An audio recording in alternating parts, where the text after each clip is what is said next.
Oh, this is actually the crawfish. No, I'm kidding.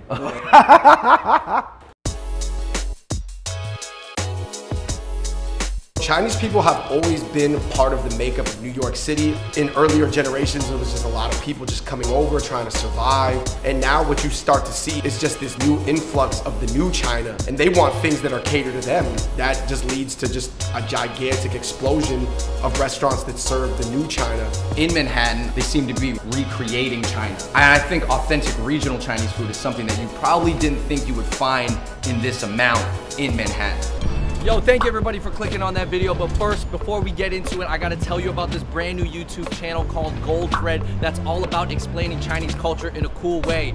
Gold Thread is a publication based out of Hong Kong that is covering Chinese youth culture, internet culture, slang, language, and travel, and food, and all this other cool stuff. It's interesting information that is catering towards people like us, me and you. Here is a quick clip from a Gold Thread video talking about how they make Sichuan hot pot sauce in a factory in China. I bet you never thought about it. 500 kilos hot pot sauce every 10 days.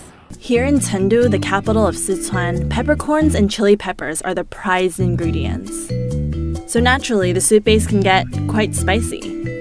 We collect chili peppers from different regions of China, and then we get peppercorn and fermented bean paste, and then we mix them all together with the beef lard. Hope you guys enjoyed that clip, but if you guys are interested in Gold Thread, definitely check out the links down below or click this thing right here. We'll put it up there. Gold Thread, new channel, check it out. But for now, enjoy this Fung Bros video. Lee, good to see you, man. Excited for this, man. This is the top hot pot in New York. Tang Hot Pot is a authentic Chengdu hot pot restaurant in New York. Tang was one of like the most prominent dynasty in China. This is a crawfish. What is a crawfish and what is a pepper? I can't tell right now. Oh, this is actually the crawfish. no. I'm kidding. So a lot of people are gonna associate crawfish with New Orleans or the Asian American style Cajun seafood. But Chinese people eat a lot of crawfish. We got the gloves on. Yo, that flavor is delicious. Very complex flavor. Yo, this is good. It is good, man. Oh my goodness. The secret is that we use almost like the same recipe we use for the broth to cook this. We use a little bit beef tallow, beef oil, Sichuan pepper, spices. This phrase, heard it in the New York Times, where they said it's the recreation of modern China in Manhattan. First wave, people come here for survival. I feel like the second wave is kind of similar. You know, people still try to strive for like a better living, try to do some business. I think the third wave right now we have is because of choices we make. It's out of passion right now. So the whole purpose changed. This is duck feet in wasabi. 2018 China in 2018 New York City. Right. So this is just the skin of it. That's actually delicious. So it kind of has that crunch. It was almost like a wasabi pesto. Now this is the hot pot. So we try to keep it like really authentic. This is one that we call the adventure. This is for people who want to explore some beef tripe. If you overcook, it becomes really rubbish. It's hard to chew. So people in China, they do like, 1, 2, 3. Right, 七下八上 6, 7, 8. You have the chewy taste. I know what you mean. Beef tongue, I say put it in like 20, 30 seconds. All right, this is the beef tongue. It's almost like a Korean barbecue. Very subtle. Been to hot pot many times in my life, and walking it through with you, I can tell that this spot is a little bit different. The way you're trying to educate and teach people is on a whole nother level. So lamb intestine, lamb testicles, and lamb tripe. Yo, all the parts of the lamb, I'm ready. There it goes. That was the money shot. Testicles. All right, I'm going in, let's do it. Is it weird to say that was tasty? I'm not gonna say the whole phrase, but whatever I just ate was tasty. The only hot pot in New York that you can get this stuff at. Yeah, this is frog. The source fresh too. Frog, it does kind of taste like chicken. Like we're talking about the quality of frog here, okay? This is a new conversation to be having in Manhattan. Japanese Wagyu, the A5 grade. And it's Kobe beef. You're supposed to just dip it for like less than 10 seconds, and it's good to eat. That's like the most premium meat we have. That Wagyu is... The Wagyu is good, right? Crazy tender. It was amazing. Lee, not to blow up your spot, I heard that Alexander Wang always comes here. Well, yeah. I got shout out to Eddie Huang. You know, he really showed a great support for us. Oh, that's true. Right here we have the Sichuan fried rice. Why do you give fried rice at the end of the meal? Because we want to have like some kind of starch to end the meal. Food here is A1. I think Chinese food, that's why it's so important to us, because it reminds us of, you know, being home. And like eating with you guys right now feels like, you know, we're eating in China. This was by far one of the best hot pot meals I've ever had in my entire life here at the Tang Hot Pot. Lee, thank you so much for having us. Thank you, Dave. Thank you, Andrew. Thank you, Andrew. Thank you. Thank you guys for coming.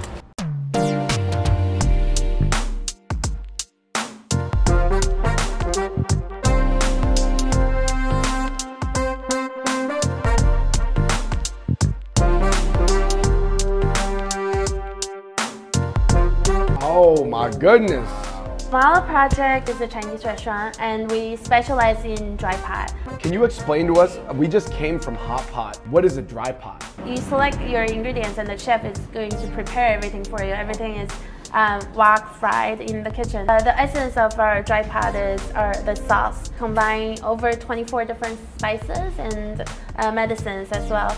Let's talk about like what we might find in this. Yeah, what are we looking at? A soup-filled beef ball. When you bite into it, like the juice comes out. Pork kidney, one of my favorites. Yeah.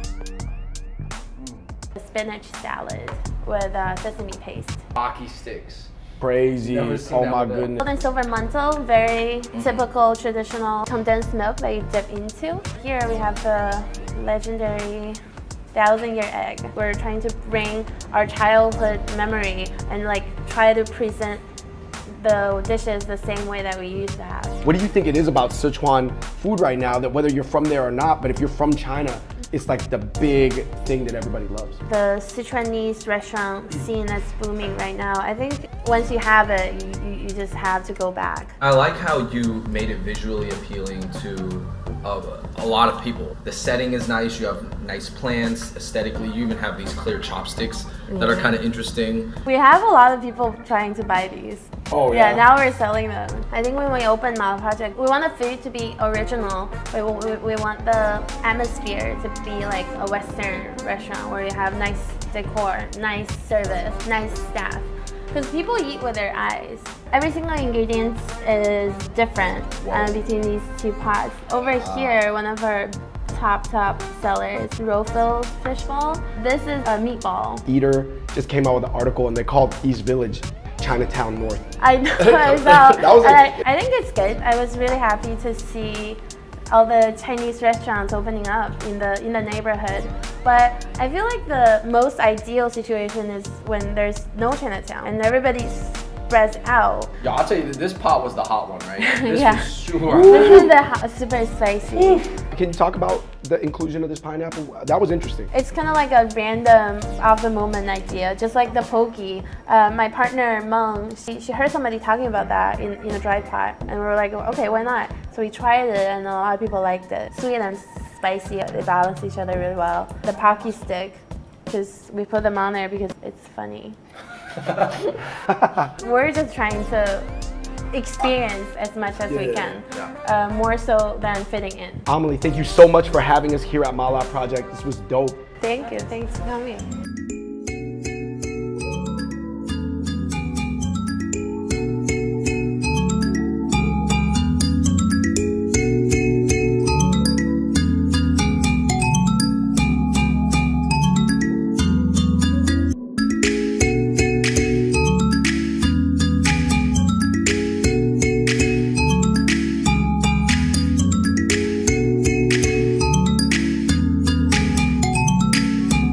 Right now we are at Dadong at Bryant Park.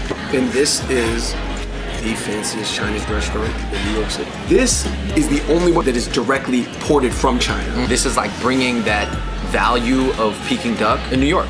Royal cuisine from back in the day. This is Chelso, manager of Dadong. You guys have 10 in Beijing, 6 more in China, and now 1 in Manhattan. Yeah. Have you ever heard of this term in New York Times, this term, the recreation of modern China in Manhattan? Yes. It's because I think Chinese cuisine often is associated with a little bit more, less expensive kind of food. It's us taking Chinese food and kind of Chef Dong is brilliant at what he does. One of the things that he's really amazing with is all the ingredients are top-notch. Still keeping it really traditional, but with a modern twist. Enjoy. Thank you. All right, so there was 4 ways we will work our way down. This layout, it's beautiful. You got sugar, you got the hoisin sauce, you have cucumber, melon, and scallions. That skin really stands out. That's like melting in my mouth. You can tell that that duck has had so much care put into it. The other one was just dipping the skin in the sugar. Yeah. Almost like a chip. That's new. Way number 2, very luxurious. Crazy. Never had it. Plush. Sesame buns. Number 3. Peking duck gourmet sliders. That's excellent. It's that the biscuit almost broke down in your mouth. David, introducing the 4th way to eat the da dong duck. I feel like this is an episode of 2 Chainz' most expensivest caviar. Oh. I do believe, Andrew, this may be the first time that caviar has ever been featured on the Fung Brothers channel. Caviar, by the way, is fish eggs. Oh, I've never tasted that before. That was crazy. It totally lived up to my expectation. Yo, it was so subtle, but it did make a huge difference. I'm gonna put caviar and duck in a pancake, combining everything. Shout out to the Cleveland Caviars. If you can have it, have it. Caviar has this like saltiness that I've never had before. It's like a fish oil saltiness. The transportation of Chinese culture into the States. This is that food right now. This is what they're serving in China right now. I was looking at the sea bass, bro. Oh man, the Chilean when he said sea bass. Chilean sea bass, Slapping the base. I can definitely tell that was cooked on a bed of garlic. That's super good. It's flaky, look at it, it's falling apart, it's fresh, it's steaming. Short ribs. That was really good. Wow. That flavor, man. It's served on a crag of stalagmite. This is the avocado noodles. I remember the first time on Iron Chef somebody made noodles out of carrots. I was blown away. Incredible carrots mixed into it. And looks as though the carrot-laced dough on its way to becoming noodles here. And now they're making noodles out of avocado. What's next? Got some of the avocado smoothness and the heat of the... That's spicy. This was so dope. I mean, we went to 3 different spots. We went to the Tang Hot Pot, we went to Mala Project, we ended here at Da Dong. Andrew, what are your major takeaways from this amazing crawl that we went on? You know, that was kind of based off this phrase that I heard in the New York Times that said the recreation of modern China in Manhattan. As we grow up in Seattle's Chinatown a lot, going there, and you mostly know Cantonese food, maybe some Taiwanese food, and then now in 2018, man, there's probably like 20 different styles of Chinese food. I think it's just dope to see that not only on a sort of like economic spectrum is it filling out, but it's also filling out on a width spectrum in terms of province and depth and street food, the fancy banquet, royal, imperial food. There's a new wave, and a lot of it is people from China bringing stuff over that's cool right now in China at the exact same moment. There's no delay or lag. You guys, in the comments section below, please let us know what you think about that title, The Recreation of Modern China in Manhattan, but it doesn't matter in America. All right, everybody, thank you so much for watching that video. Definitely give us a thumbs up. Make sure you subscribe. If you guys enjoy watching the videos on the Fung Bros channel, definitely check out Gold Thread because they have even more material about the Chinese culture and even more relatable in that particular lane. They are doing a lot of cool stuff. Gold Thread, check them out down below. Until next time, we out. Peace. We have a lot of American-born Chinese coming here, and I think they act like the medium between Chinese and Americans.